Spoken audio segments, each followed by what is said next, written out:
Yep, and just like clockwork, right when my show starts, Blue and Chloe are wrestling. Man, it's amazing. It's almost like they wait. Okay, you're gonna go live? Okay. It just sucks. But at least they're having fun, right? Come on, Blue.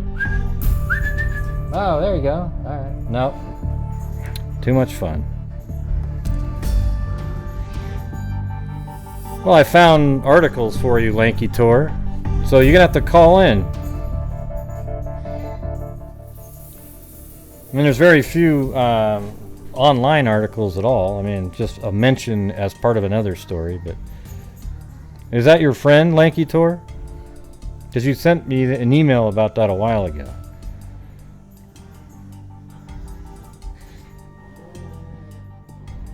Man, they're so loud.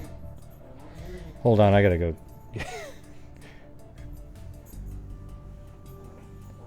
Forget it.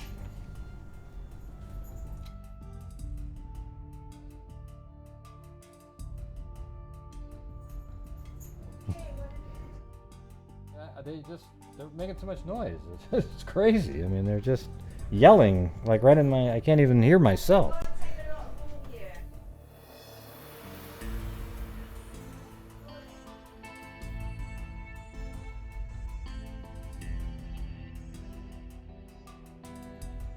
Okay, good. All right, they're gonna play somewhere else, but at least they're playing. Okay, so what is? Okay, but you knew her, right, Lanky Tor? Do you want to call in and talk about your friend when we get to that point?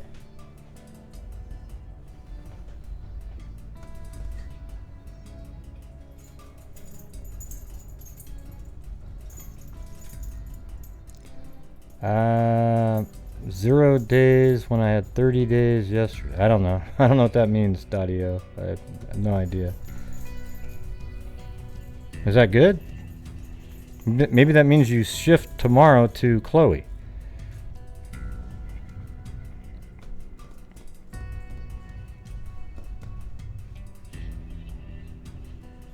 Yeah, they make so much noise though. I mean, I could never record a podcast with them playing like that.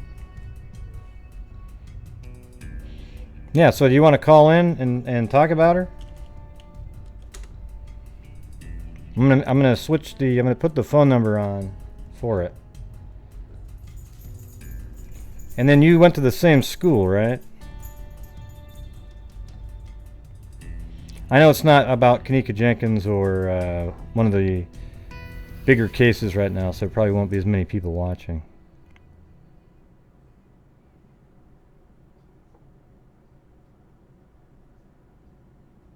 Okay, so you don't want to say, well, why don't you type in what you know about her? Okay, because I was kind of expecting you to call in and talk about her for a little bit.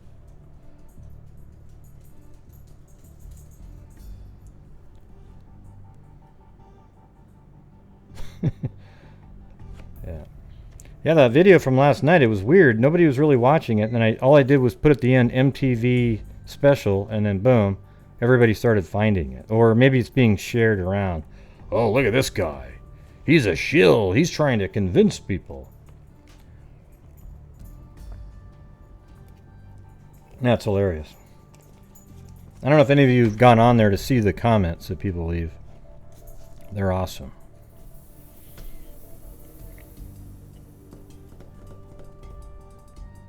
Yep, I got the right high school. But you said did you know her? Like, what did you know about her as a person? And do you happen to know where that little path is that they're talking about? Like, when I go over that part? So I think I'm pretty close to narrowing down where they found her. And I also I couldn't find the street that she lived on or anything like that.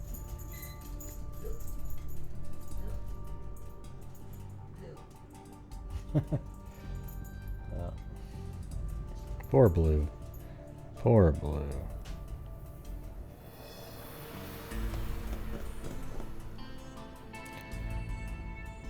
Hey, thanks. Nat loves strawberries. Yeah. last night was really tame compared to how it used to be.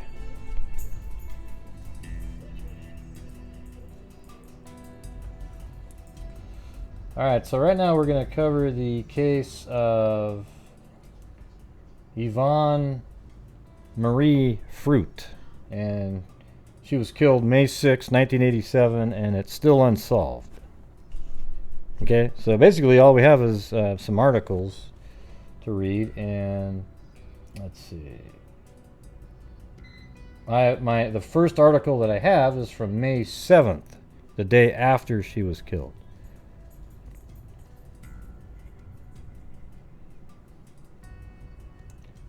Get prepared for what? Lanky Tor. Alright, so here we go. Teen found fatally stabbed near dirt path in South San Francisco. A missing 14-year-old girl was found dead of multiple stab wounds in a clump of bushes by two students on their way to school Wednesday morning. Police said the girl was discovered near a dirt path that is popular. It's a popular shortcut between El Camino Real and Old Mission Road, and those are right here.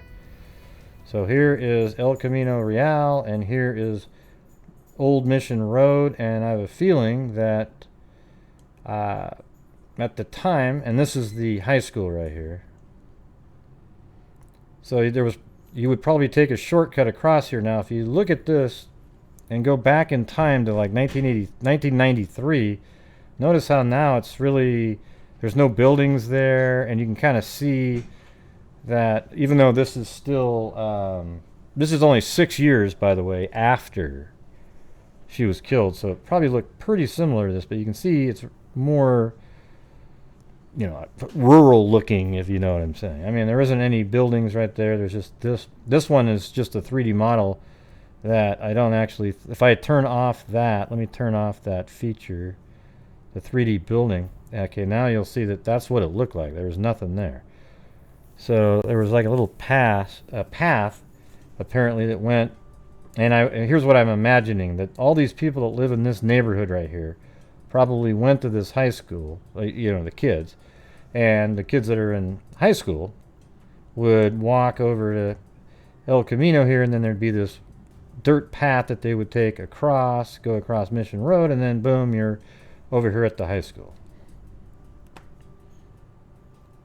So the high school looks virtually the same, and so does the one I went to at around that same time. I mean, they just don't do, they never upgrade high schools. But I mean, look at the track. Just kind of look at it, and just nothing moves. There's just a couple things differently, like whatever that is right there. Maybe it's a stand there that you buy food at. I mean, who knows? It's just hardly anything different. Okay, but the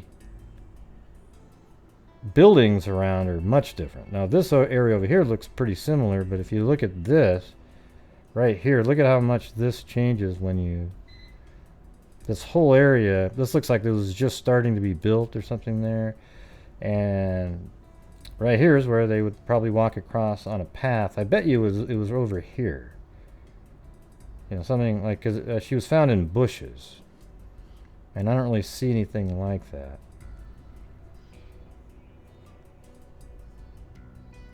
Yeah. Okay, I'm gonna get back to this.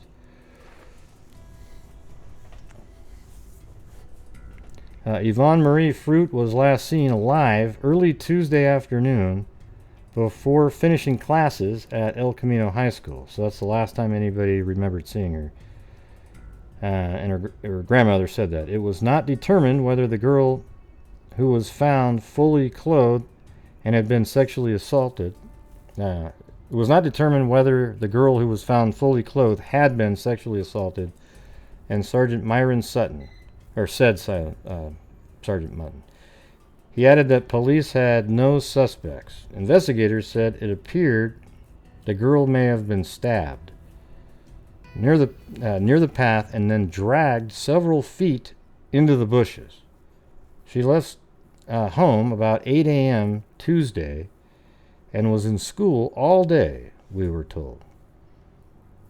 After school, she was to report to her training job at Burger King at the Sermonte Shopping Center, but she never got there. And that shopping center is right here, and apparently there's a Burger King. Let me get to current times here, and then put back on 3D building. And somewhere in this mall here, there was a Burger King, and she worked at that. She was only 14, but it was like, I think back then you could get jobs, especially like at a Burger King, because they were considered to be starter jobs, and they really still should be considered starter jobs, except now everyone wants $15 an hour to work at Burger King. And I couldn't disagree more with doing that, okay? Burger King isn't a place to work to live a life, okay? It's a place to go there to work to move on to something better. Right? Does anybody ever go to college and go, God, or even wake up in the morning and say, wow, I can't wait to go get a job at Burger King? Okay? Nobody does. So, you know, $15 an hour at Burger King is ridiculous, all right?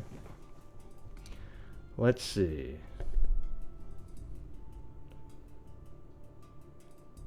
I didn't know that gray is... I didn't know what... that gray... Oh, it's heartbreaking. I see. Okay, so the distance between where after school to where she was supposed to go is, it's only about 1.5 miles, right? So she could probably just walk there or take a bus or something. Let's see. So she left home at about 8 a.m. Tuesday and was in school all day, and then in the afternoon she went to report to her training job at Burger King at the Sermonte Shopping Center, but she never got there. Amy Ocampo, her aunt, stopped in to see her about 7 p.m. and was told that Yvonne hadn't been at work. She was very reliable, Eve Fruit said. The family wasn't concerned at first, she said, because we thought she was probably with some girlfriend.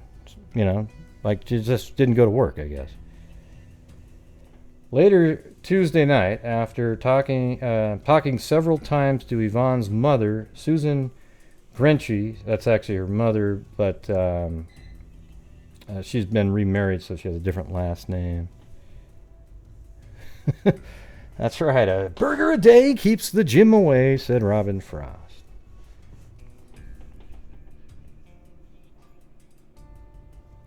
And so Yvonne's mother was urged by her mother, so Yvonne's grandmother, to file a missing persons report, but she said, well, they have to be missing for 48 hours. So a report was then filed on Wednesday morning. A burger a day keeps the gym away. Let's see. Oh, so that was just Wednesday. So, I'm not sure why they're saying it's the same day. Wednesday morning, shortly before student was on her way to school. Nat loves strawberries. Thank you. Wow, one more penny and it would have been the cat. Thanks for all of your work, Gray. Would love your insight on the Jennifer Kesse case one day. Love your personality, Sue Mean XX. I'm so mean. Hey, why don't you send me an email with that name on it, and maybe just one article. I don't need the whole research package. I just need the name so that I have it, and then I put a link on my desktop, and then I start looking it up and going through all that. That sounds familiar, that name, by the way.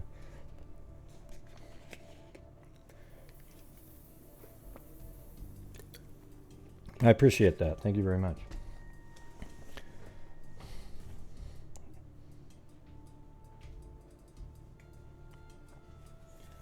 Okay. How come that sounds familiar to me? Are you guys sure I haven't talked about that one or anything? On a show? Let me just type the name in Google Earth here. Yeah. I got Jennifer Kesse right there. Let's see. I'll get back to it, but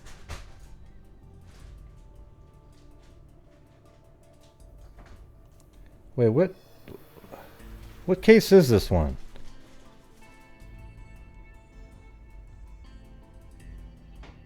Yeah, but I covered it too. I mean, I've talked about this case before. Interesting. I'll have to. Oh wait. Oh yeah, that's right. Yeah. We had a show one time, and then somebody came on, and we talked about it for a while. It's that weird one with the guy wearing, like he seemed to be a worker, and he's walking by surveillance camera in front of a gate. That one. Okay. Let me get back to this. So yes, I do remember talking about that. It wasn't that long ago. It was probably 2 months ago, but definitely should look at that a little bit deeper.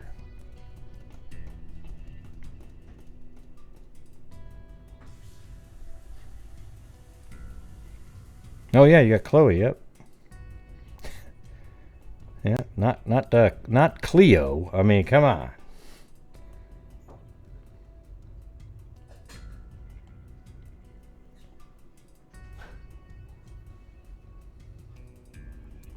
All right, I'm going to get back to this. Okay, so right now we're at a point where she went to school, she was there all day, and then after school she was supposed to go to a Burger King as a sort of a beginner job over at the mall, and she never made it to the mall. And the parents they weren't really worried at first, but then they did get worried later, and then they called in a missing persons report. A report was filed with police early Wednesday morning, shortly before the discovery of the body. So she was discovered on Wednesday. Let's see, what date is this? So she was actually killed the day before. So they didn't wait 48 hours. They called it in the next day, which, if you have a child that's missing at night, call in, okay? If they were supposed to be somewhere, don't wait. A report was filed with police early Wednesday morning, shortly before the discovery of the body. We don't know why she was on that path, Eve Fruit said. She said Yvonne usually took the bus home. The path is 1 mile from the girl's home on Duval Road. So where's Duval Road? Because I tried to find a Duval Road here, and it sent me like 10 miles away. There wasn't one. I would assume Duval Road was somewhere in here. Oh, there it is, right there. Duval Drive. Okay, so it's not Duval Road. I think it's this one. All right. So somewhere on there. Interesting. It's weird how it just popped out right there when I was looking for it for a while earlier. So that makes sense, right? Like you would probably walk across and then take that dirt path wherever it was.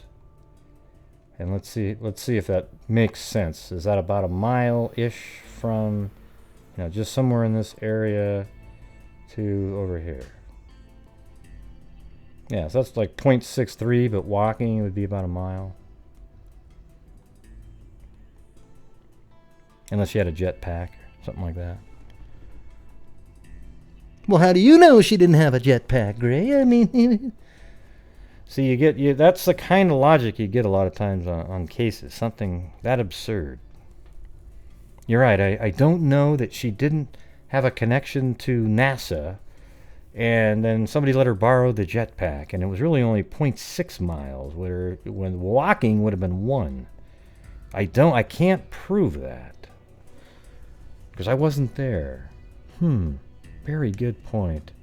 Very good point. Let's talk about that for hours.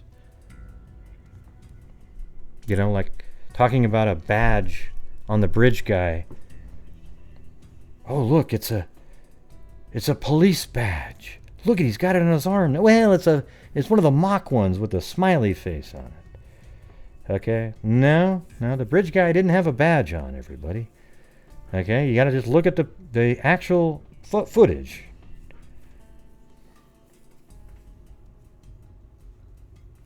We don't know why she was on the path, Eve Fruit said. She said Yvonne usually took the bus home. The path is 1 mile from the girl's home on Duval Road, where she lived with her stepfather, mother, and 2 children. I guess I would need, if I had the stepfather's name, then I could figure out the actual address. I think it was in one of these articles. My daughter is taking it very hard, Eve Fruit said. It's eating at all of us to know what really happened. Okay, so that was on May 7th. Then the next article I could find was on May 13th. You know, this is just about the funeral. It's an article, though. It's not a like an obituary or something. An autopsy revealed that Fruit was killed the evening of May 6th. She had attended school that day, but had failed to report to work later at the restaurant.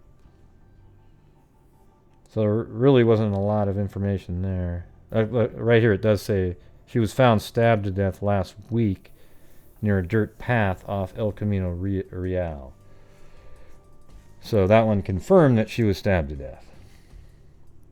And then the next article I could find was a year later, in 1988. And this one's a little bit longer, so maybe we can get some more information.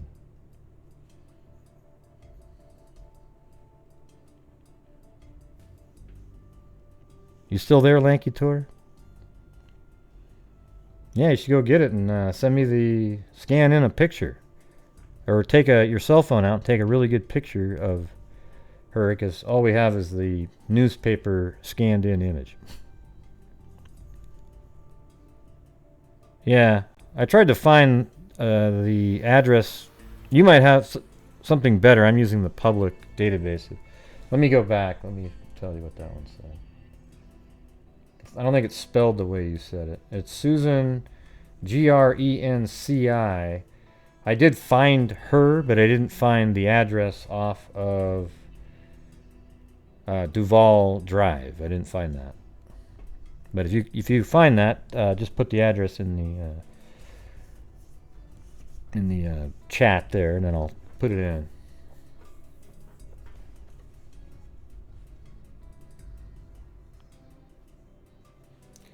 Okay.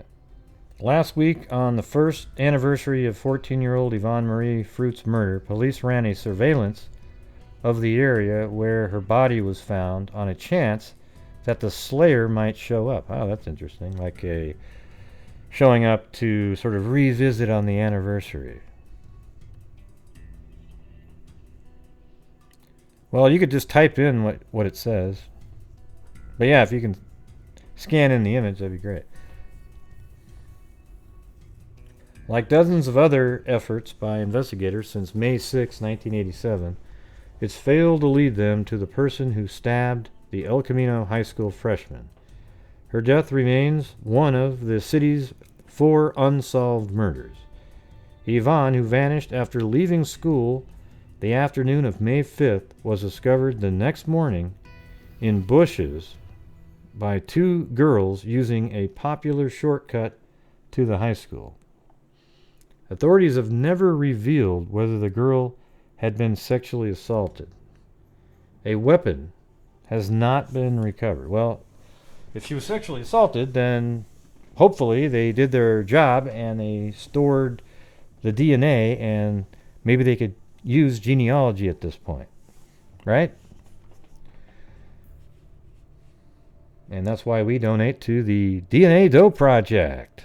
And I don't donate to Parabon because they make tons and tons of money. They're rich. Okay?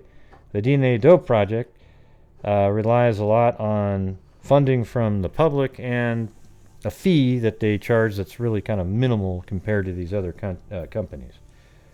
Okay? And it's, Colleen Fitzpatrick. Come on, everybody. How do you not? I mean, she's like so cool. Let's see. Yeah, no, there was a flood, Cairo. That's right. There was a flood in San Francisco, and yeah. Remember? It was right after the big fire, a flood, sure. Well, she was stabbed to death, yeah. I just said that.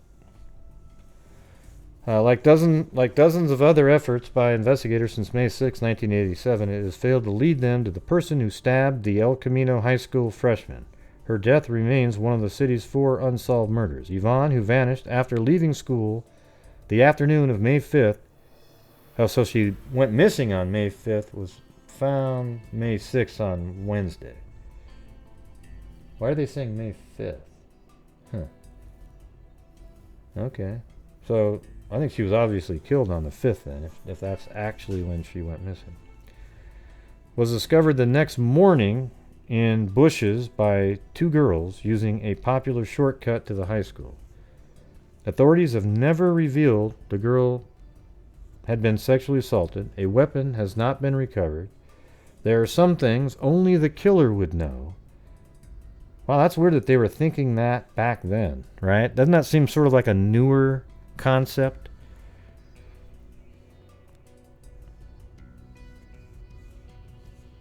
There are some things only the killer would know, and we don't want to jeopardize the case when we finally make an arrest.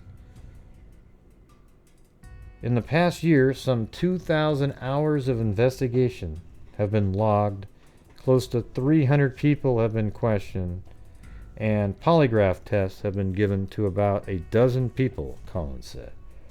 Man, sounds like they really tried to work this. Around early October last year, based on information developed, we felt we were zeroing in on a couple of suspects, Collins said. But it ended up just another dead end.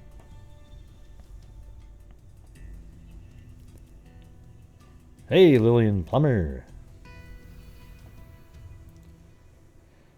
In the hope of obtaining a profile of the killer, investigators last year sent information on the crime to the FBI laboratory in Quantico, Virginia.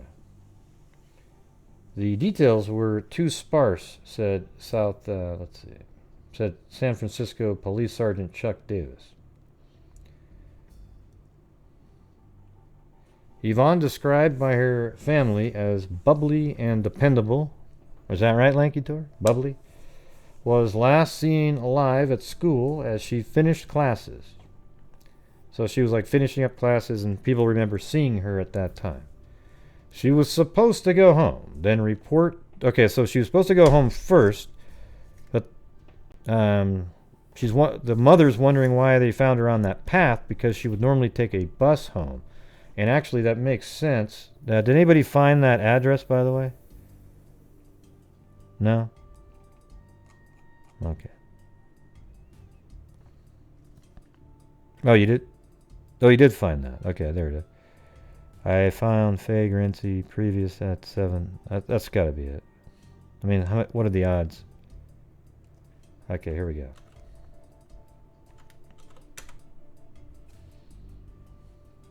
Now, so all the way around on that end. Didn't get lucky with my guess that time. And this makes total sense, even more sense than before. I mean, look how perfect that works to take a bus, right? I mean, you just get out of school, you walk down here, catch a bus, drive right down there, get off the bus, at a stop, probably one right here, you would imagine, and then you just go home, right? So she was found. Well, here's the thing. To get to the bus stop, she'd probably have to go through near where that path is, right? Because there's this road here, but she's not going to catch a bus there. That's dumb. Okay? You get what I'm saying here? Like, here's Mission Road here. You're not going to get on a bus at Mission Road and then, oh, okay, I got to go over there. Then you can, it just doesn't make any sense. So what you'd probably do is take that same dirt path that everybody else takes from this neighborhood to get to the school and make your way over to El Camino Real here, and then you would get on the bus there, and it's just a straight shot at that point, and you get off wherever the bus stop is over here. I mean, hell, let's just see.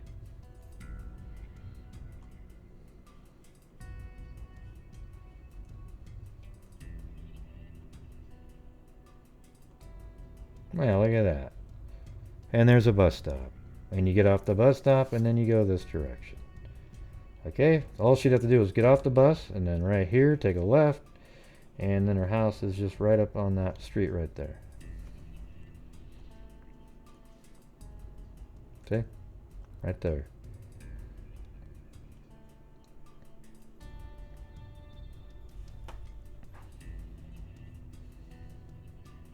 And that's right. Boom! Yeah, it was really loud. So let's see what that looked like. Yeah, just a standard kind of bungalow almost, like a ranch type. One level home with a backyard in it. I'm sure this has looked the same. I bet you if you went to Street View here and or the satellite imagery and go back in time, it's still gonna. Well, let's see. Heck, I don't even know. Was it even there? Yeah. So it's there even in 1993. Well, it hasn't been rebuilt. It looks the same. Look at how that house stands out so much compared to everybody else. Must be a ghost. Oh, it's a different house. Look at how it's shifting around. That's one of the things that's interesting about Google Earth is the imagery shift. Now that house isn't on the pin. It's to the left, so it's actually this house in between there. There you go. So this is 2003 here. And looks like they put a backyard in. But yeah, the house is going to be the same. So I think that's my opinion then, is that she probably took that same path to get to 82 over here. The parents just probably didn't know how she took the bus every day, right? Like exactly how she did it. But she'd come down here, take the bus, get off at the bus stop that's right there, walk right here, and it's just like literally a minute walk from the bus stop, okay?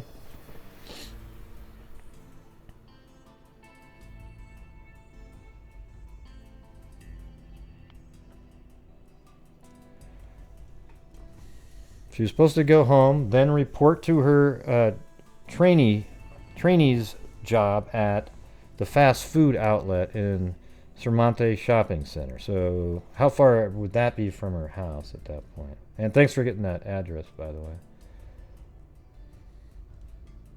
So from there, she could easily walk there. Look at this.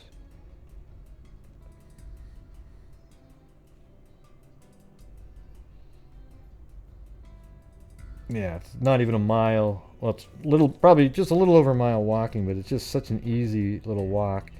Or her mom could have given her a ride.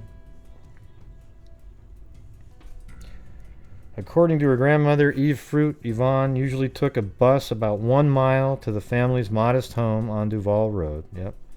Duval, it should have been Drive, though. Where she lived with her mother, stepfather, and their 2 daughters. The family, which has since moved, filed a missing persons report. So they moved right, it looks like soon after that, because this is only a year later. They filed a missing persons report on May 6th, shortly before she was found. So sounds like she was found less than 24 hours later, and they filed a report the next morning as well. Asked about a motive, Collins said, after a number of interviews, many with fellow students, it seems there's a possibility it may have had something to do with drugs, but there's nothing definite we can put our finger on. Susan Grenche, Yvonne's mother, called the department from time to time to check in on the status of the case. In an interview last year, she strongly disputed reports that her daughter might have been involved with drugs. I wonder if I should try to get a hold of her. She's out there. Yvonne was, maybe you could try to get a hold of her, Lanky, Tor, and then tell her that I'd be interested in talking to her. Because you have a connection. If you feel comfortable. If not, I could give it a shot. Yeah, stepfather, yep. She's got a stepfather just like a million other people do. I have a stepfather. And I had a brother that died. I didn't go, stepfather? Okay, anyways. Yvonne was just in the wrong place at the wrong time, she said. Authors of a $5,000 reward by the family and another $5,000 by the city last summer produced only a few calls, none that led anywhere, authorities said. Yeah, they just said that there wasn't drugs, though. Okay, Tiger? Right? And yes, she had a stepfather. Is there something wrong with that? Or I'm just curious what made you, like, jump on that.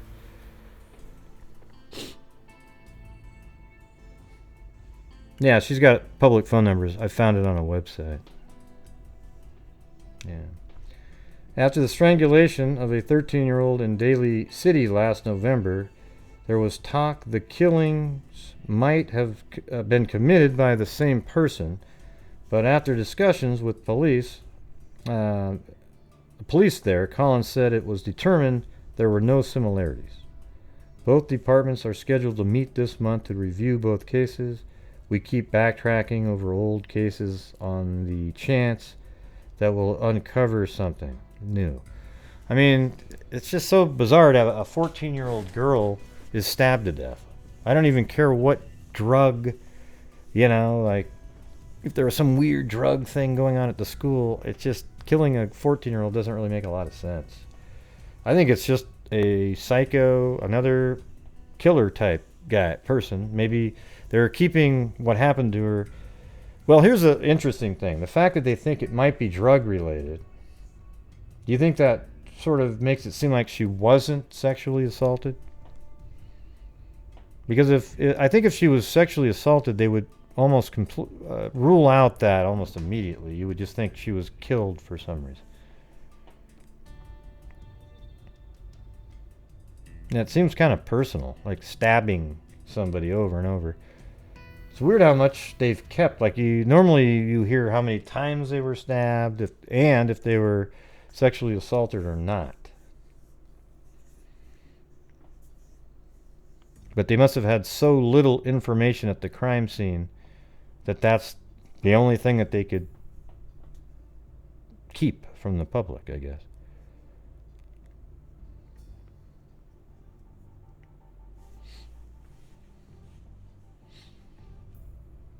Yeah. Could be something like that.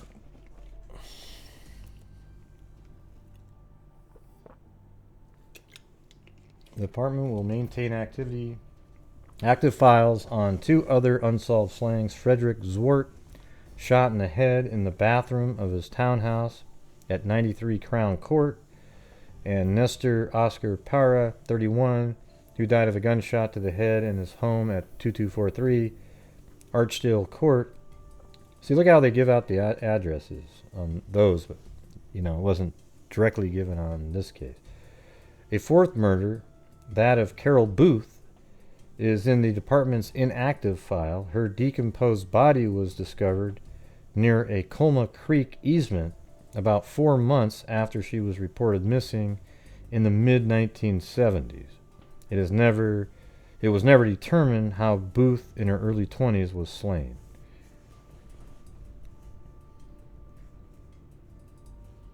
Okay, and then there was one other mention that I could find. Kidnapped attempt fails in South City. So basically, let me just see what this one is. Police said that they were still without leads Tuesday in the attempted kidnapping of a 15-year-old daughter of a South City police detective, Marianne Sullivan. The intended victim suffered a broken foot and twisted back as she fell to the ground when the attacker's car bumped her bicycle while she attempted to evade him. Sergeant Mike Gulamani, a police spokesman, said Tuesday that there was no indication the incident was related to the work being done by her father, Patrick Sullivan, the department chief investigator in child abuse and sexual assault cases. Police also believe there is no connection to the Michaela Garrick kidnapping. The attempted kidnapping occurred Thursday afternoon as the girl rode her bike on Shannon Drive. She described the man as a male in his late 20s or early 30s. She told police that the attack developed when the man pulled the car alongside her bike and ordered her into the vehicle. As she veered onto the sidewalk from the street to escape, the man followed in his car, bumping her rear tire, and said Gulamani. She screamed for help when she fell to the ground and the man sped off. His vehicle was described as a 1977 Ford Mustang II in poor condition with oxidized maroon color and bright red paint stripe below. Gulamani said the investigation does not indicate any connection by the attacker to the unsolved slaying of Yvonne Marie Fruit, 14, who was found stabbed to death near El Camino High School in May 1987. And that's the last article that I could find. There might be some on some other databases, but isn't that just crazy how some of these cases just disappear? And you'd think they would put out more information just to create some interest in it, because somebody knows who killed Yvonne. Okay, no doubt about it. And then I I found one article online that actually mentions her name a couple times, but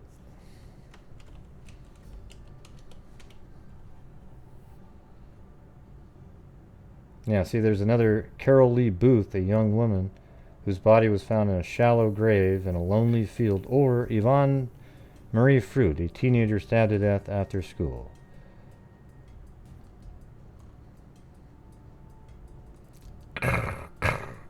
X that out. How do I X that out? Can't stand that lady. I mean, really one of the worst people that's ever lived. Although Lanky Tor probably likes her. Let's see.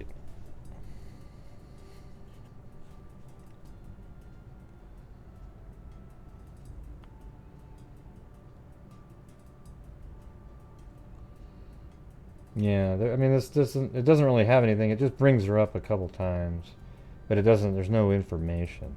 Well, let's see. Well, actually, let's click on this. Does that go to somewhere? Look at this. You click on that link and it says there's like nothing there either. It's just, they definitely didn't put out much information on that.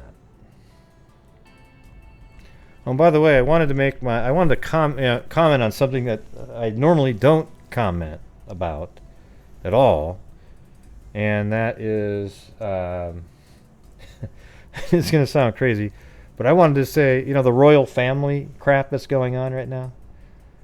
See, I've always liked Harry, like Harry is just a regular dude that got sucked in. I don't mean to offend any of the people from the UK that watch the show, but I think the royal family is so antiquated. It's such a ridiculous idea and notion altogether. It's really insane. I think it's weird that there's so many people out there that are like, oh God, the royal family. It's ridiculous. They're just regular people. Harry is a cool dude.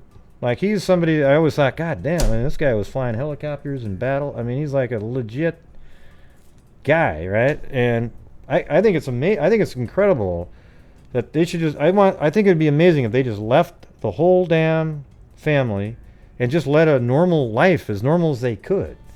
I mean, they only get to live once. I think it's like being in a, what do you call it? I think it's almost like being a slave, being in the royal family. You have to do everything that they want you to do all the time, even though you're not poor or anything like that. You're mentally a slave, right? You cannot do a damn thing that you want to. It's just, okay, yeah, you got to do this. Oh, look at it down below. That just happens to be playing right there. Oh, you got to do this one. Oh, you got to be here. You got to be there. You got to be there. You got to be there. You got to act like this. You got to do this. Oh, my God. It's just insane. Okay? So, whatever the hell they do, good for them. Okay? Screw I really don't give a shit what the royal family says about it. Okay? I mean, it's incredible. Oh my God, they're panicking. They're calling everybody up. Look at, they are people that want to live a life. Okay? So shut the hell up. Well, then she shouldn't have gotten married. Well, listen, when people get married, they marry each other because they love each other. Right? So it doesn't matter about what you're supposed to do. Like, that's so dumb that there's actually these family that you have to be a certain way or you shouldn't be part of it. I don't know what it is, but I can't stand that shit. I've never thought, I've never watched any of the weddings. I've never watched any of those things. I think it's pure, just a joke. Like, you might watch it because you're into big weddings and stuff like that. But just think about what you're really doing. What makes any of them any better than anybody else? Right? Like, Prince Charles is not smarter than anybody. He's dumb, okay? He's a dumb person. Okay? So the funny thing is everybody's, oh, God, they're so awesome. Oh, everybody's so great. They're no smarter than anybody else. They just got born into a situation, and Harry doesn't want to be in that situation at all. He wants to get the hell out of there. But he's forced to be in there. So they said, okay, we got to get the hell out of there. All right? So I support what they're doing. I think it's weird that anybody's complaining or upset about it. It's like, just let them be. Let them get the hell out of there if they want to. My God. And I'll tell you this.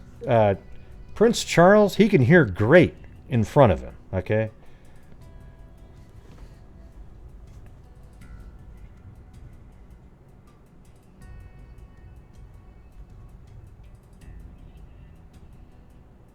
Yeah, I just know. I only know, like, a few of the names. I mean, I think it's amazing that the Queen... How old is she, by the way? She must be almost 200 at this point.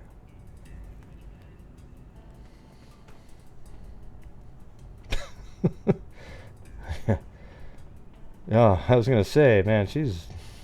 I mean, she was old a while ago. 205? Okay. All right, I was just... Yeah, she wasn't too far off the revolution. Yeah. Amazing.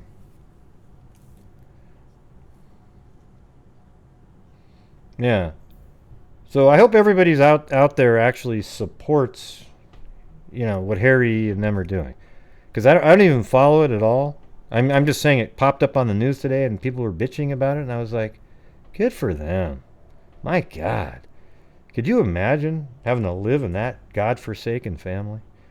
Just every second having to show up to something wearing, suits and, just being uncomfortable all the time. You know what I want? I want to get up in the morning and watch TV for 10 hours if I could.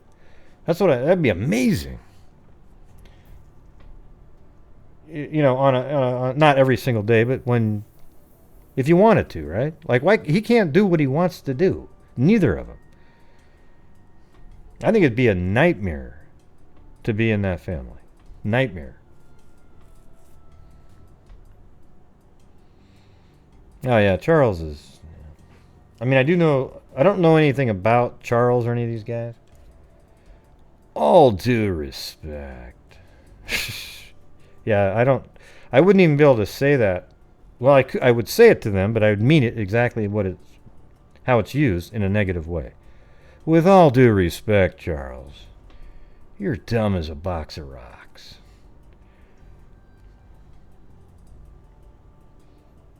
Yeah, he probably is more like that, right? Just kind of free spirit, wants to do his own thing, I guarantee it that the ladies out there like Harry way the hell more than what is it, Andrew, the other guy? Yeah, because he's like a normal guy,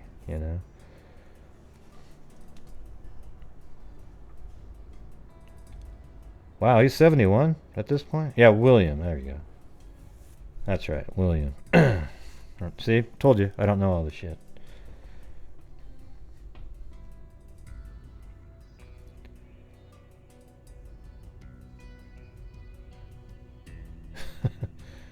Yeah, of course you would know that part, Cairo.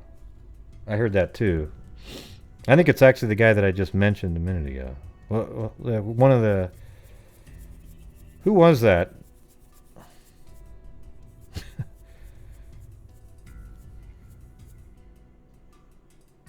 Oh, yeah. I agree with the William would be a better king. But why are there kings anymore? And queens? They don't do anything. They're philanthropists, really. I mean, they have no say at all in what goes on in the, the UK at all.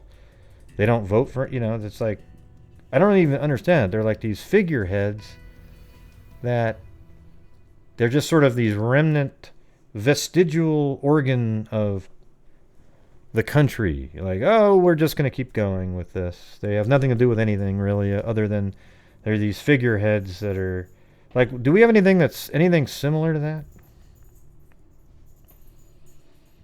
Yeah. I don't think so.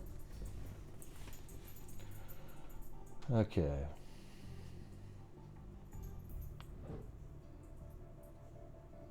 Now, maybe like Obama, right? Like, hey, there's Obama over there, yay. Everyone always points to them every 2 seconds.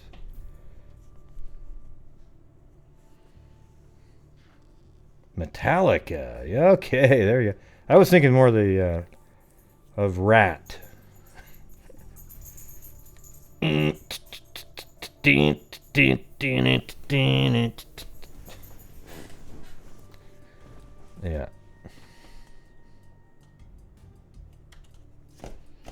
Right. They're just symbolic, but what do they do? I mean, they have all this money and all this stuff.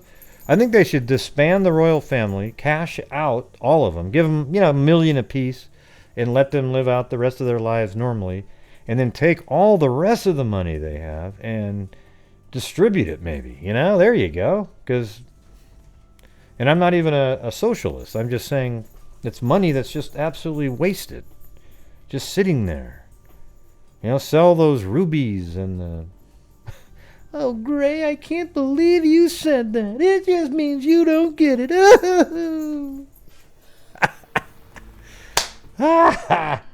Hey, listen, I love everybody in the UK. Come on, I even went on and did a New Year's just for you guys, okay?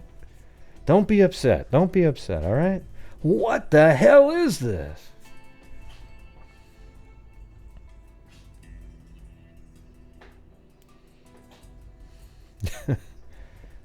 Okay. Yeah, it just doesn't... I don't even care if they're active, though. It's like, they don't do anything other than they're just people that are active, It's just sort of like having charity people that are sort of rich and they walk around and they try to help people.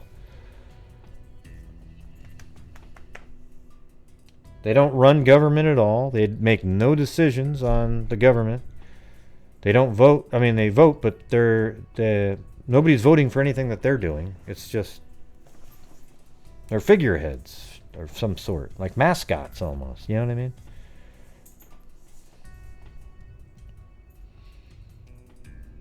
That'd be funny to have like a basketball game, and then have like 5 mascots, and they're all just the royal family running around.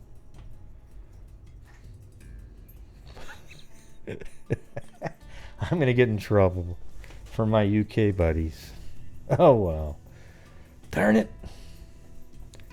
What did I come into, they'll say. That's a long marriage. I think they each have their own wing that they live in.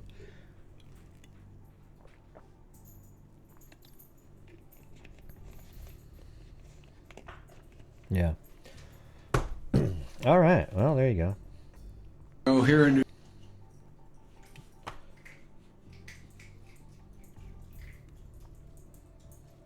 All right, I was going to take a look at this other guy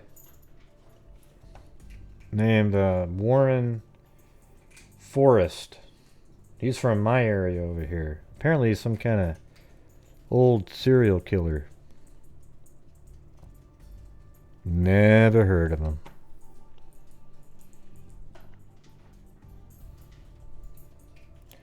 Well, there you go, Lanky Tor. I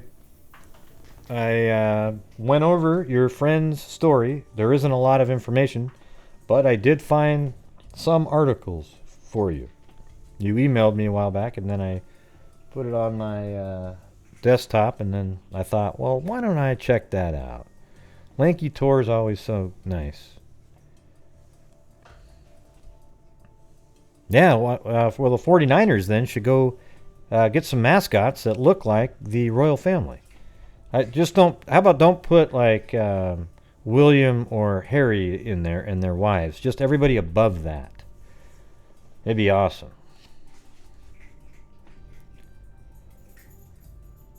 Yeah. So here we go. Let's check this one out. An already convicted murderer has been brought back to Clark County to face new murder charges for a local woman who died decades ago. Warren Forrest appeared before a judge today to face a murder charge in the death of Martha Morrison.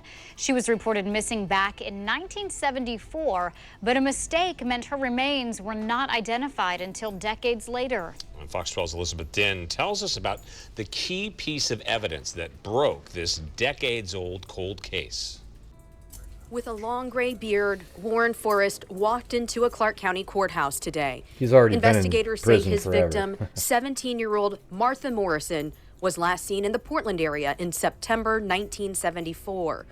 Clark County officials say Morrison is one of 2 women whose skeletal remains were found in the Dole Valley area of Clark County that year. Both were murdered. Investigators identified one of the women right away, but with limited technology, they couldn't identify the other. The search for Morrison's identity picked up again in 2011 when Nikki Costa, the Clark County Medical Examiner's Office operations manager, found unmarked remains in an evidence room. Thanks to matches with the missing persons database, a lab confirmed her identity. Fox 12 talked with Costa back then about giving the family the news. She said that she was just waiting for us to get to the answer. So she had no doubt in her gut, and is obviously both of her and her brother are relieved to have the final answer. But there were still more questions. Investigators needed to find out who killed Morrison. In 2017, another break. A dart gun that was evidence in a separate case involving Forrest tested positive for Morrison's DNA. According to court papers, Forrest admitted to using that same air pistol to torture another woman. Investigators say he is connected to 2 rapes and 2 murders all around the same time in 1974 when he was a maintenance worker for the Clark County Parks Department. Forrest is serving a life sentence for killing 19-year-old Krista Blake around the same time Morrison was killed. Investigators think that he may be connected to the disappearances of 2 other women in 1974, including a missing persons case where a student ID was found near the same place where the other crimes happened. A friend of that potential victim came to court today. I hope these poor families get justice and answers. I don't know if he'll give them, but I hope that's worked out so that these families can finally find their loved ones because they're caught in hell.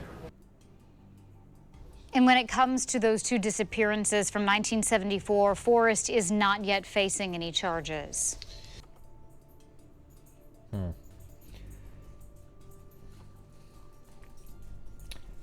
know, what I thought was interesting about this one is that the people are from Portland, and then they were found in Washington. Well, what does that sound like? Does anybody else remember that one case earlier this year? That it wasn't too long ago, maybe 3 months ago. See if you can remember it.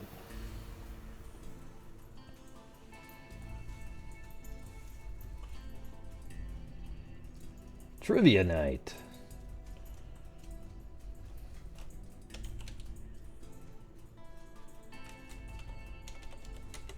There it is.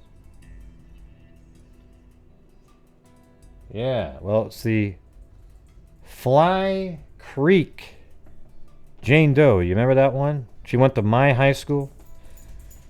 And that was like in 1970. Well, let's see, about 1977. Right?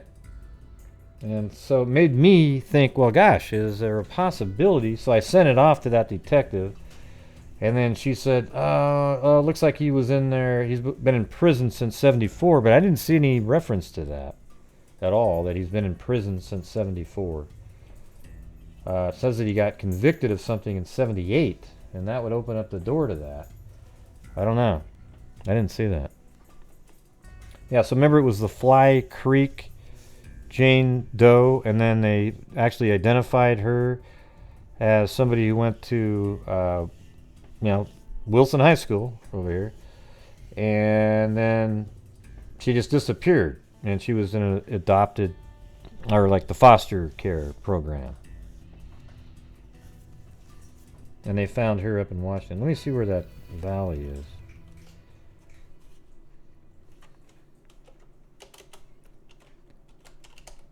Yeah, Dole Valley of Clark County. That's how I originally typed it in. Let's see.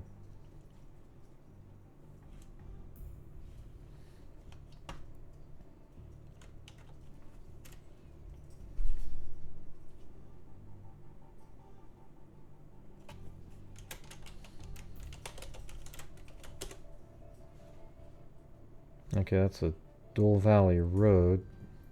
So somewhere up in here. But look at that. See, I mean, that is weird, right? Because there's the Fly Creek Canyon area. I mean, it's not far away from there.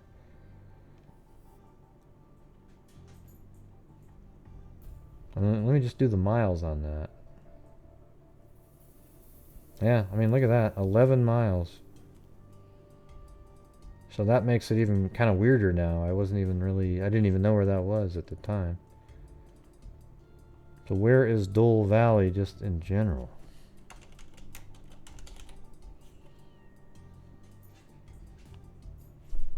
Here, let me see if I can find it on Google.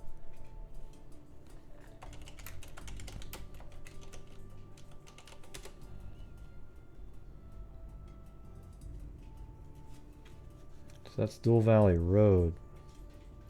Is that what they're saying then? Maybe that is what they're saying. Let's see.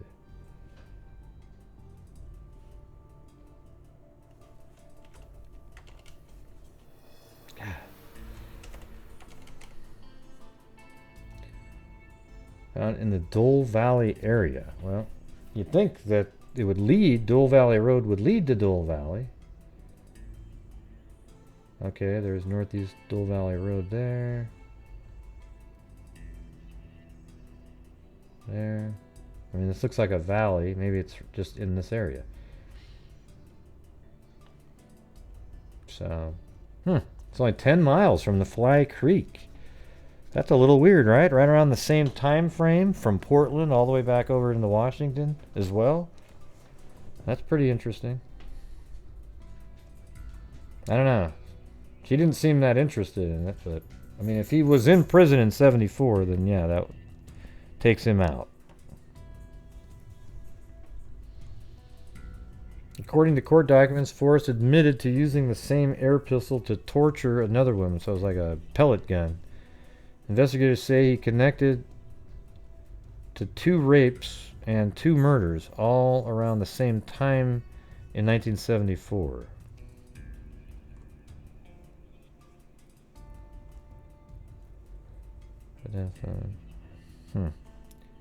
Wish I knew.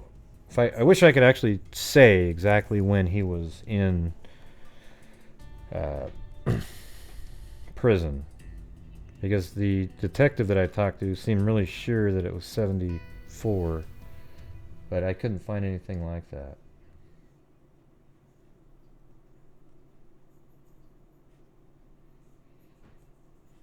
Okay, so this is one of the people that he killed right here.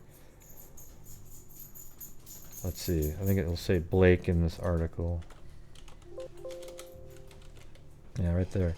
Forrest is serving a life sentence for killing 19-year-old Krista Blake around the same time Morrison was killed.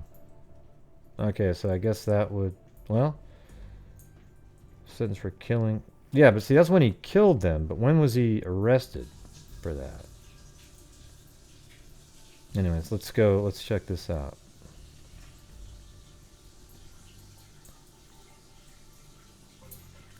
Krista K. Blake reported missing 2 years ago. So this is July 16th, 1976.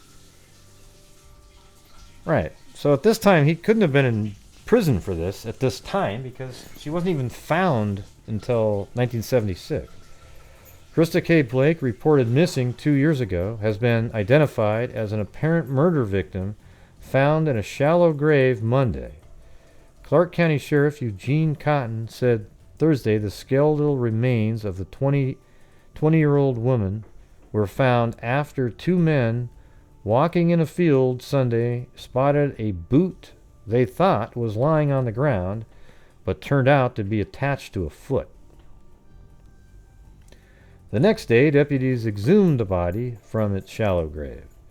The victim's hands apparently had been tied behind her back. Cotton said identification was made from a cigarette lighter, clothing, a dental plate, and papers found on the body. Miss Blake was last seen getting into a blue van at the corner of K Street and 29th in Vancouver, so this is a little different than Portland over there. Vancouver on July 11th, 1974. The investigation is focused on one person, the sheriff added. So they must, at that point, maybe they made an arrest or something after that. It's hard to say, but this is 1976, and then 3 days later, no ties seen to Ted murder. So like Ted Bundy, probably. I don't know if that's what they're referring to, but the only similarity between the death of a woman whose skeleton was found in a shallow grave near Battleground and the Seattle area Ted slayings is the time when they occurred. Maybe that is Ted Bundy, because didn't they just call him Ted at first? And he did kill in Seattle, right? In earlier reports, Cotton had been quoted as linking the Blake death with several women's deaths in 1974 in the Seattle area. Authorities have been seeking a man named Ted in connection with those deaths. That's interesting to be reading an article here where they still don't even know who Ted Bundy is, but yet they named him Ted. They knew his name was Ted. We have nothing at this point to indicate a connection between his slaying and the Ted slayings, Cotton said. Two men found the body, Krista K. Blake, 20, last weekend while walking in a missing field. I'm not sure what that means. Walking in a missing field. She had been missing from Vancouver. That's an error. From Vancouver since July of 1974. Cotton noted Miss Blake's hands had been tied behind her back, while the Ted victim's hands were not. Cotton said officials have focused attention on a man in connection with the Blake slaying. All right, and that was 76, and then we go all the way to April 23rd, 1979. I'm going to try to do here. Let me get that guy's name before I open up that one.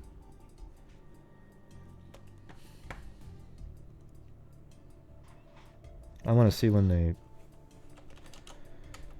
arrested the guy. Let's see. Warren Forrest. Warren.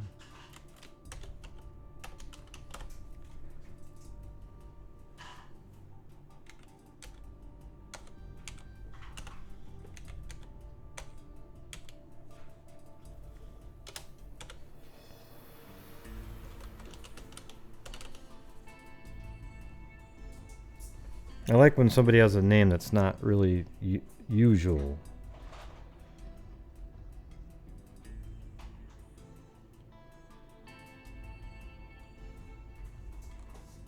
Looks like just 79 stuff.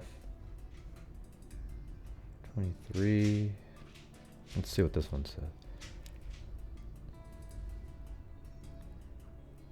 Oh yeah, check it out. They actually, how they... In this case, it's crazy. They actually bust a jury into the county to give them a fair trial because it was covered too much. Isn't that weird? Normally, it's not like that at all. They just move the whole trial to a different county. but they actually bust people in from another county in to the correct county.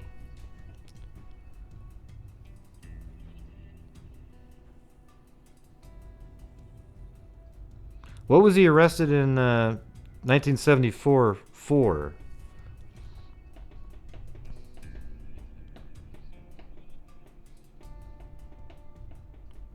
Zan, what was he arrested for? That's what the detective said. I just couldn't find anywhere where it said that he was arrested in 74.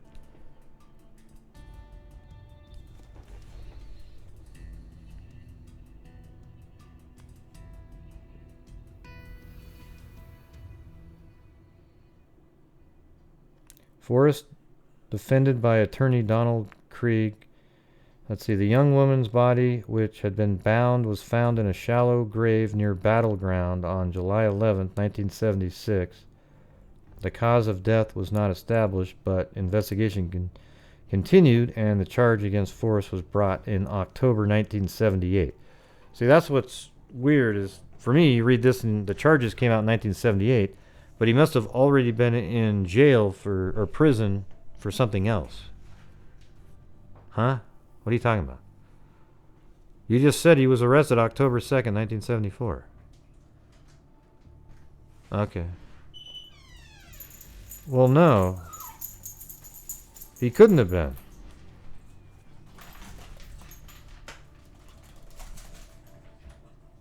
That's what his trial was about, right? Or is it for somebody else?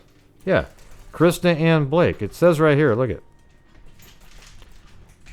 The charges were made against him was brought on October 1978 for the murder of Blake. You see that? I'm reading it right here. Let's see. So she was found on July 11th, 1976. So they probably didn't have him in prison for that at that time because there was no proof of anything. Because she, you know, maybe there was circumstantial evidence, but there was no trial, right? Because charges weren't brought against him until October of 1978, right there. No, it doesn't say that, Zane. It says right here. The charge against Forrest was brought in October of 1978. Like, they charged him with that, and then there's a trial. You get what I'm saying?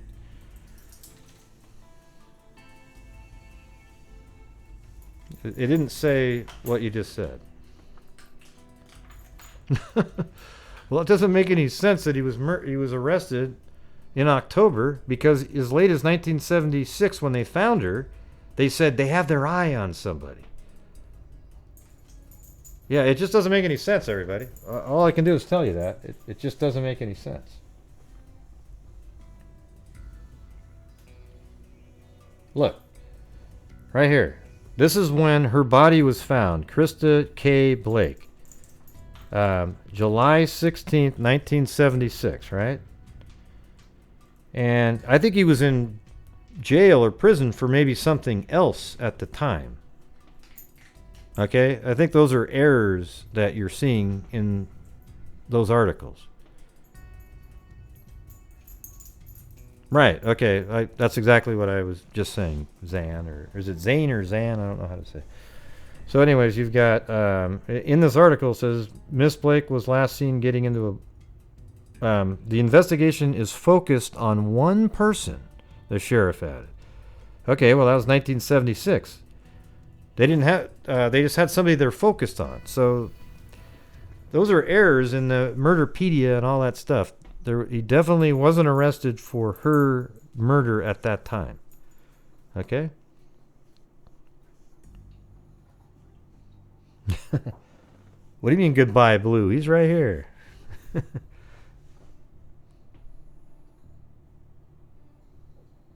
Okay, Zane. Okay. So I was saying it right originally. Do you guys understand what I'm saying, though? It couldn't be that he was in prison for Blake's death. It can't be. Okay. Because these articles here are legit. I mean, this is an actual date, 1976. And that's when she was found, and they were saying the investigation is focused in on one person. Okay. So Get a hold of Murderpedia and tell them they're wrong.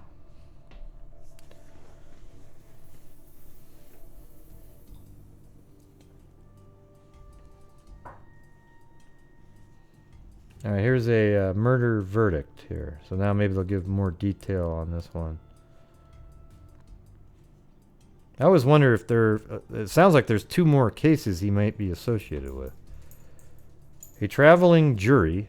Isn't that weird? Because they actually have the jury from Cowlitz County found 29-year-old Warren L. Forrest guilty of first-degree murder Saturday.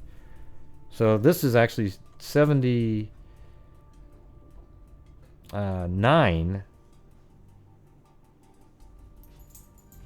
And it's a Monday, so that means it was April 21st, 1979 is when he was put in prison for the death of Blake.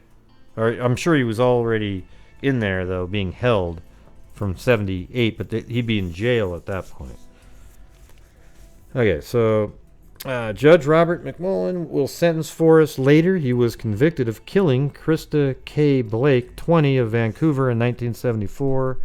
The young woman's body, in a hog-tied position, was found in a shallow grave near the parking area of a county park at Tukes Mountain near Battleground on July 11th, 1976, 2 years after she disappeared.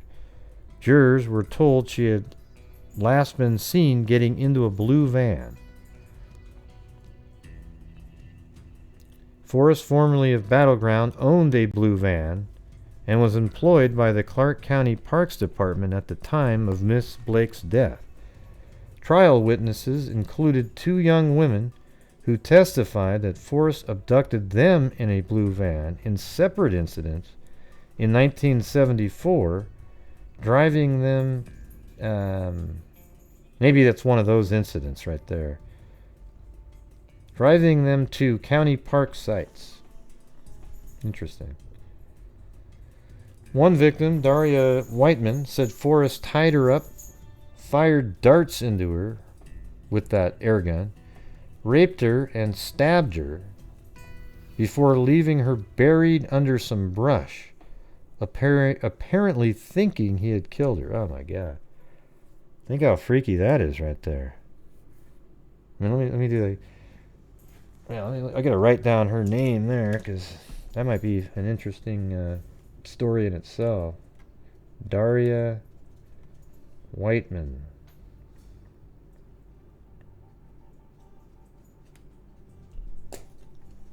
Wow. One victim, Daria Whiteman, said Forrest tied her up, fired darts into her, raped her, and stabbed her. And then he thought she was dead, and then he buried her under some brush, apparently thinking he had killed her. The other, Norma Jean Gates, formerly Norma Jean Countryman. Yeah, I'm going to look these up. Norma, although sometimes they don't put these in the paper. Oh, there goes my stomach.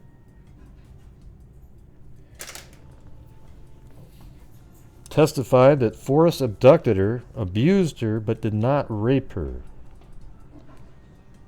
and left her gagged and tied between 2 trees on Tukes Mountain. Jurors were told that incident took place 6 days after the disappearance of Krista Blake, whose grave was found near where Miss Gates was taken.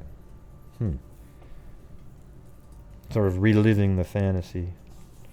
Forrest was charged with crimes in connection with the Whiteman incident, but was acquitted by reason of insanity and committed to Western State Hospital for treatment of mental illness. Let me see. Forrest was charged with crimes in connection with the Whiteman incident, but was acquitted by what the... Oh, God. See, this is what I'm talking about. Really?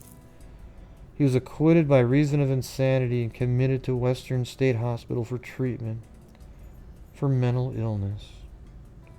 However, insanity was not claimed as a defense in the Blake murder case.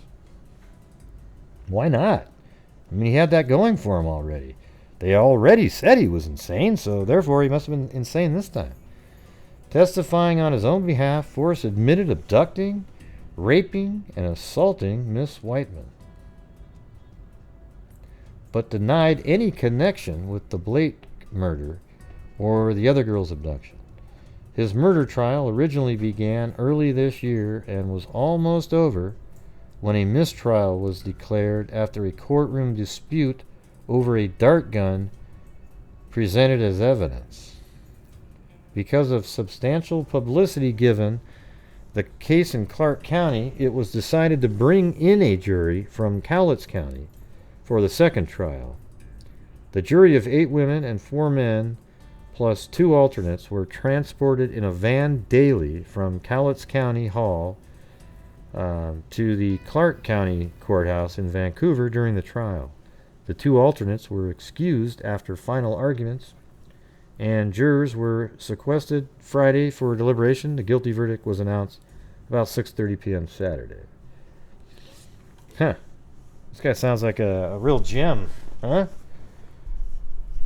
I wonder why they let him off for insanity. Well, Gray, they obviously thought he was insane.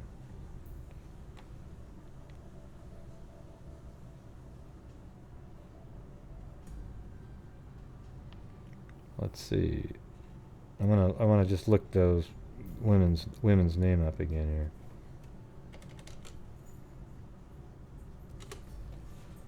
Let's see. There was another one in 1982, actually, that I found. Traveling jury conviction of murder is upheld in appeal. So they probably did they appealed it like, wow, that's not right, man. Yeah, they try to make it as fair as possible for you. So they brought a jury from outside, but then I bet you argued that wasn't a jury of your peers because they were brought in from another county. How much you want to bet?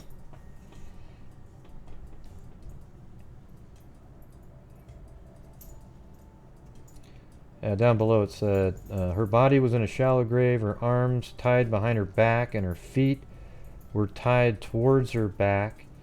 3 small puncture holes and a heavy concentration of blood were found on the part of her shirt that normally covers the chest. I wonder how that was all still there after 2 years. An expert testified that the blood likely came from a sharp instrument piercing her body. Sounds like more like an ice pick. Between the date of Miss Blake's disappearance and discovery of her body, Forrest committed 2 crimes with striking similarities to the Blake incident. Let's see. On July 17, 1974, 8 days after Miss Blake was last seen alive, 15-year-old Norma Gates was standing along a road near Ridgefield, I know exactly where that is, when a blue van pulled over. The driver offered her a ride and she accepted. The driver, a young man, stopped in an isolated grassy area, put a knife to her throat, and forced her into the back of the van, where he threw away her glasses, struck her, and hogtied her. She was driven to the county maintenance depot at Tukes Mountain, carried into the woods, and tied between 2 trees. God, can you imagine how absolutely freaked out that girl would be? I mean, what a monster. Her assailant struck her and left her. She escaped by chewing through her bonds. She identified Forrest as at his murder trial as her assailant. She was left about 170 feet from the Blake body, where the Blake body was found. Oh man, 170 feet is nothing, really. So that's insane right there. On October 1st, 1974, Daria Whiteman, 20, was approached by Forrest in Portland. She agreed to pose as a model. I know exactly. Ridgefield is just like 14, 15 miles, 16 miles into Washington from Oregon, up on I-5 there. Okay, so on October 1st, 1974, Daria Whiteman, 20, was approached by Forrest in Portland. She agreed to pose as a model. That's such a classic. For some photographs. Then he drove her in a blue van to a remote area, took her into the back of the van, and confronted her with a knife. He subdued her, it says subdued, but subdued her and tied her arms behind her back before taking her to Lacamas Park. I've been to Lacamas Lake before in Clark County. There he took her into the wooded area, shot her 5 to 10 times in the chest with a dart gun, and raped her. He then choked her and covered her with debris. She later regained consciousness and escaped. When Forrest was arrested the following day, officers seized a dart gun, darts, twine, articles of Miss Whiteman's clothing, and other evidence from his van.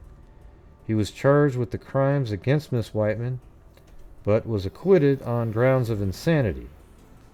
But Whiteman and Gates testified against Forrest over his objection in the Blake murder case. Huh. Seems like they would have had to keep her from testifying because he was acquitted, and so that one was solved. But then they probably realized, well, wow, it's so similar. I don't know. That's a weird one.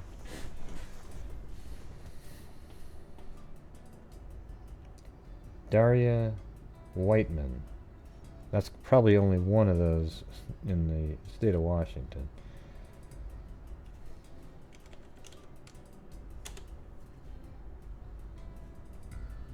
Oh, really? It's not available. Wow, what happened? Man, we can't get on the newspapers.com. Let me see.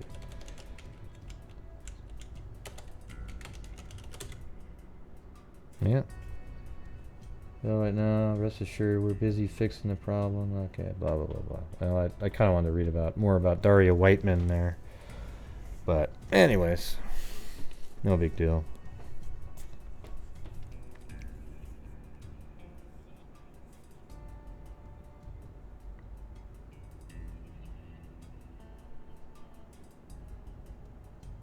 Yeah. All right.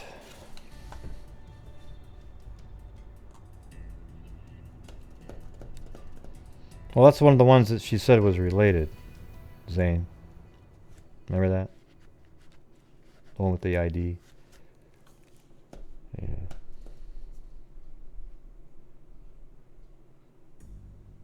Morgendorfer? Yeah.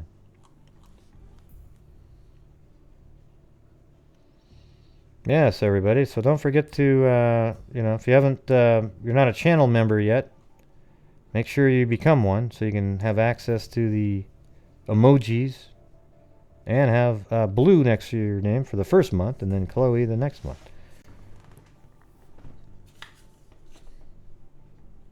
Yeah. Sounds like he was busy in the area. But anyways, I think I'm gonna make it a shorter night tonight because I'm gonna get up in the morning. I gotta do a podcast. Gotta listen to. I'm doing another 3 Minute of Mystery episode. So, sound good? But maybe right now we can do a comment section on. See what we got going on my last night's video.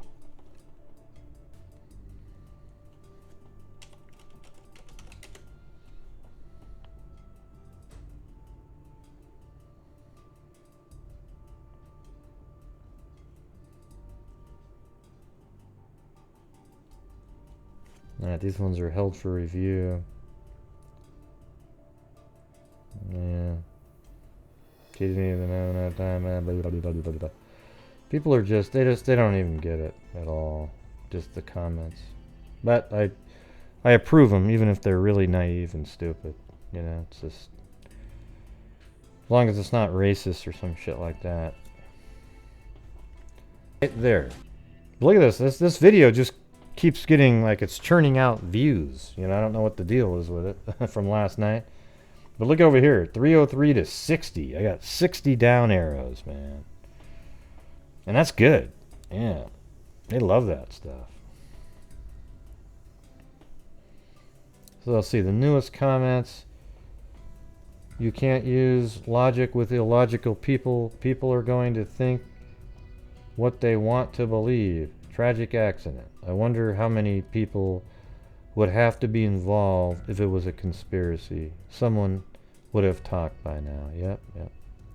An hour ago. I didn't follow this case, but watched the show. It's astounding to hear her friends and family blame everyone from the hotel, the police, the employees, and even the coroner.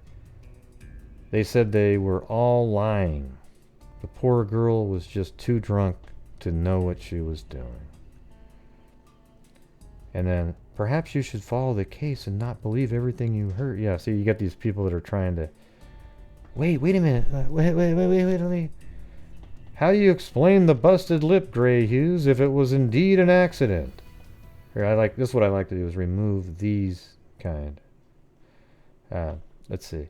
How would you explain the busted lip, Gray Hughes, if it was indeed an accident? Something about your facetious tone to this matter bothers me. I don't care, unknown talentless. Okay? The way she was stumbling all over the place, she could have hit her face up against the wall or when she passed out. Yep, totally makes sense. The girl was clearly in a struggle. Have you seen the crime scene? You're just so dumb. God, don't you get it, dummy? I can see my chat replay that Sheila didn't make the final cut. And I said, no, she did not. You remember that? There's a lot of sub-comments out there. And look at this. An accident? The F. And I said, English, please. I don't even know what that means. An accident? The F. Gray Hughes investigates. I know you're old. But, babe, that was clearly English. It doesn't have to be proper for you to understand it either. You tried it and failed. Then I laughed.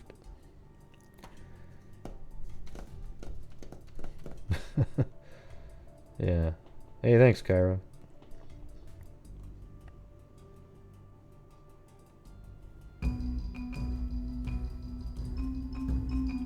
Can you say annoying? And then I typed in annoying. I'm just saying, though, anyone coming on here cheering about any death. Nobody's cheering about a death. See, you're an idiot. Keep being grey, okay? You're doing more than they know. No, Leanna, we're not cheering a death. What we're cheering is that finally an actual show said the same thing that we said. Okay? I'm cheering that it wasn't a murder. How about you? Isn't everybody happy this wasn't a murder, that some barbarian didn't kill Kanika? Isn't anybody happy about that?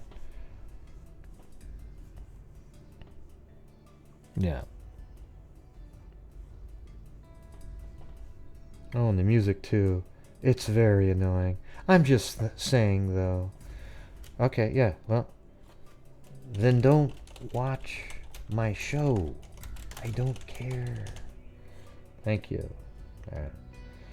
What do we got here? The freezer she walk in was two freezer. Did the second freezer have a lot? No, it wasn't. It was a cooler and then a freezer. And they didn't. They weren't locked. They do latch upon themselves, though. How drunk they said she was. If she walked into the freezer, she wouldn't close the door behind her. Right, but if you'd watch the Rosemont files, you would see that opening the door, walking in, the doors shut by themselves. But, like usual, you're one of the people who didn't do the research or look into anything at all, and you just believe certain things. Okay? So before you speak, go do some of the research, then have questions. All right? Thank you. What's the curious look you got there, Ivy Rose? What do you mean, where was the ice from? There was ice on one of the vents, like the fan above, right? And then when the doors open, and they turned off the freezer, the ice melted and dripped on Kanika's hair, and that's why it looked the way it did. But of course, nobody cares about that. Yeah, there was no light inside. If there was, it was just very little. Yeah, you got that right.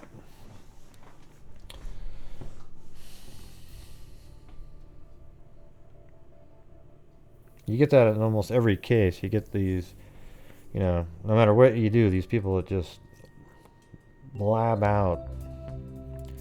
Dun-dun-dun.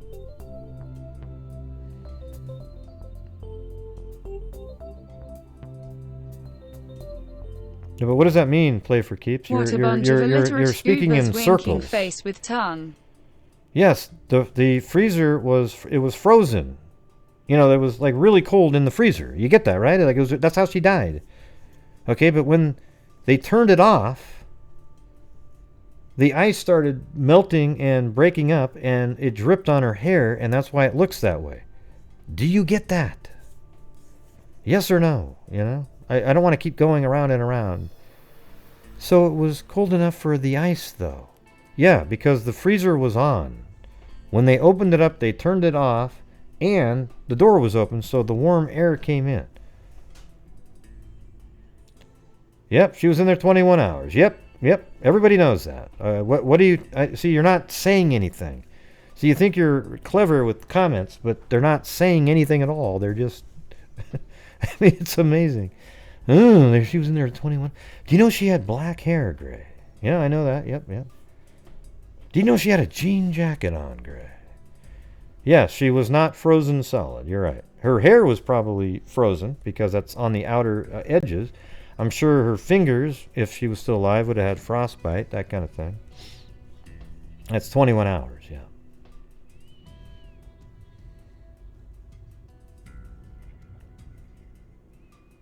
Yeah. Well, it wasn't just drunk, okay? She was intoxicated, which being drunk is intoxicated. But she actually had a combination of topiramate and alcohol, and that's why she was absolutely disoriented and really had no clue what she was doing at all. You could see her stumbling down the hallways, leaning against the walls, almost fell over the stair rail she wasn't even paying attention to. Just totally out of it.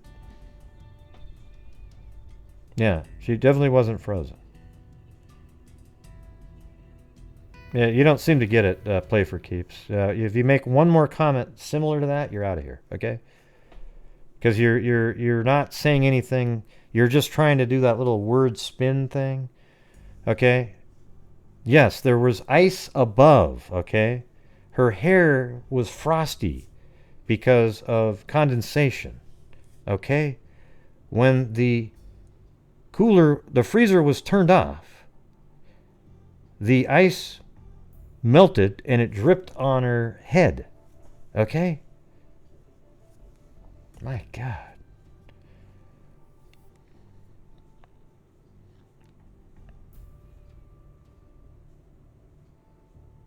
You know what's funny? To me, it's just so obvious, everything. It really, it's so crystal clear.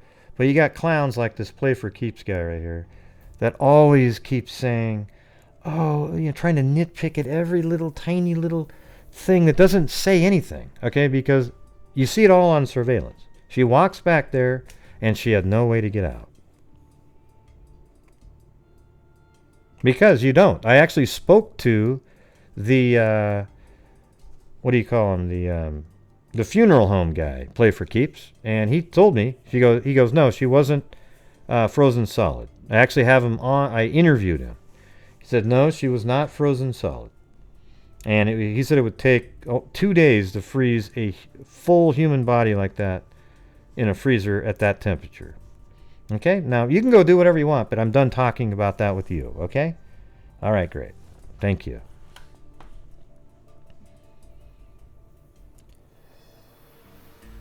Yeah, that's...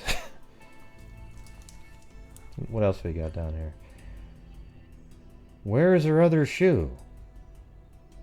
Well, the other shoe's in the freezer. You probably didn't follow the case either.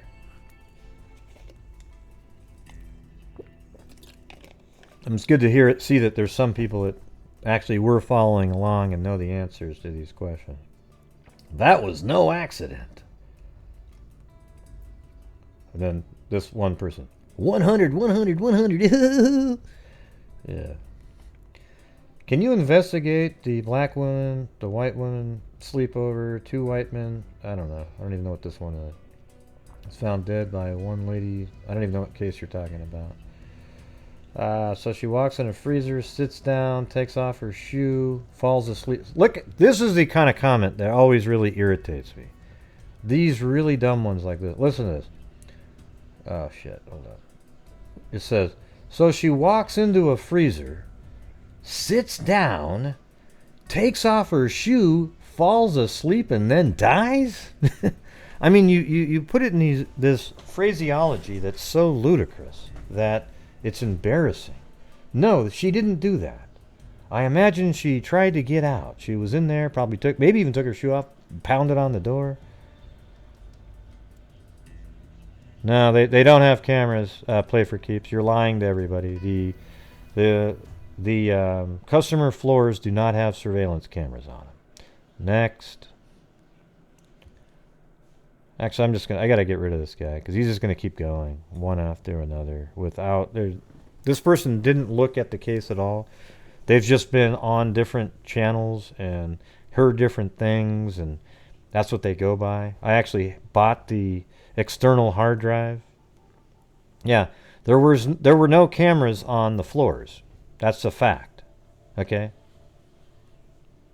And they do that often in hotels, because if you're at a hotel, do you want to be on surveillance on the guest floors? No. But as you're leaving the elevators at the bottom, sure. That one was broken at the lobby elevator floor door. That camera up there wasn't working. Oh, God. Yeah, I gotta get rid of this guy. Just a clown.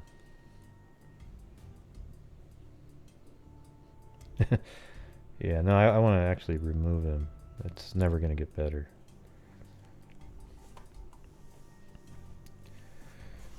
Let's see.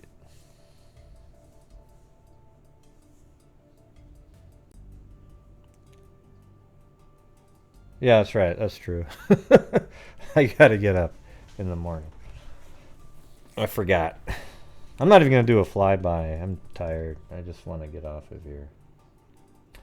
So, all right. I hope I got that for you, Lanky tour, that you were able to at least learn a little bit about your friend.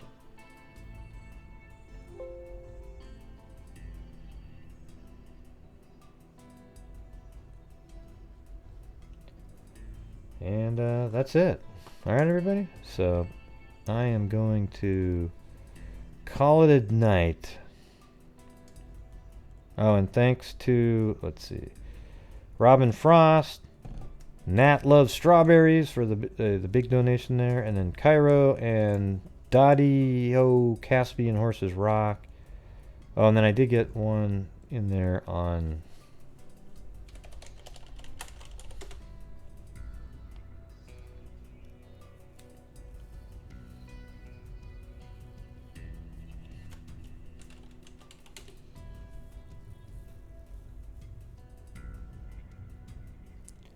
that's right, and then Gail Howell on PayPal, just during the day.